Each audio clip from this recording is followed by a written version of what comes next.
कर्नाटक के शिमोगा शहर के तुंगानगर पुलिस थाने के हुदूद में वादी हुदा इलाके में एक नौजवान पर मुबैना कातिला हमला हुआ, जिसके बाद वो शदीद जख्मी हालत में अस्पताल में ज़ेर इलाज था।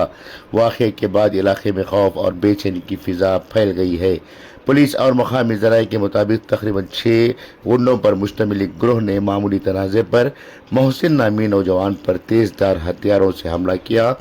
हमलावरों ने जिस तेज़धार हथियार से हमला किया था वो मोहसिन के सर में ही अटक गई, जिसके बाद इसे फौरी तौर पर अस्पताल मुंतकिल किया गया, जहां इसकी हालत पहले तो तशवीशनाक बताई गई थी। लेकिन ये वाक़या माशरे में बढ़ते हुए तशद्दुद पर एक संगीन सवाल खड़ा कर रहा है, जहां मामूली बातों पर पुरतशद्दुद रवैये इख्तियार किए जा रहे हैं। मुकामी अवाम ने इस सूरत हाल पर शदीद तशवीश का इजहार किया है।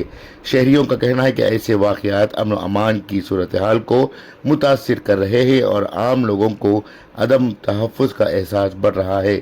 वालिदैन अपने बच्चों के मुस्तक़बिल के हवाले से फ़िक्रमंद दिखाई दे रहे हैं। मोहसिन के वालिदैन और इसके रिश्तेदार मौके पर पहुंचकर जिस तरह से आवाज़ार कर रहे थे, इससे वाज़ेह होता है कि किस तरह से एक माँ एक भाई की बिछड़ने का गम लोगों को सताता है। लेकिन इन तमाम बातों से बेखबर नौजवान नशे की हालत में जिस तरह से मुजरिमाना वारदातों को अंजाम दे रहे हैं, वो काबिल तशवीश है। पुलिस ने वाक़े का नोटिस तो लिया है, तहक़ीक़ात भी शुरू कर दी है, लेकिन सवाल यह है कि आखिर कब तक ऐसी हालात बरकरार रहेंगे। अवाम ने मुतालबा किया है कि मुलव्विस अफराद के खिलाफ सख्त कार्रवाई की जाए ताकि इलाके में अमन और सुकून बहाल हो सके। शहरियों का कहना है कि ऐसी सूरत हाल को मुतासिर कर रहे नौजवानों पर सख्ती से कार्रवाई की जाए। से छोटी मोटी वारदातों में मुलव्विस नौजवानों पर शिमोगा पुलिस कोका केस आयद कर रही है, जबकि कत्ल जैसी बड़ी वारदातों को अंजाम देने वालों पर मामूली केस आयद कर रहे हैं, जिसकी वजह से ये लोग जल्द ही ज़मानत पर बाहर आ रहे हैं।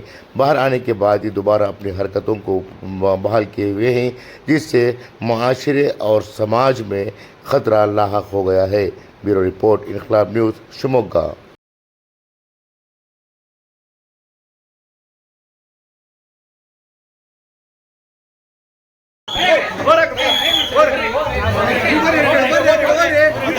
वीडियो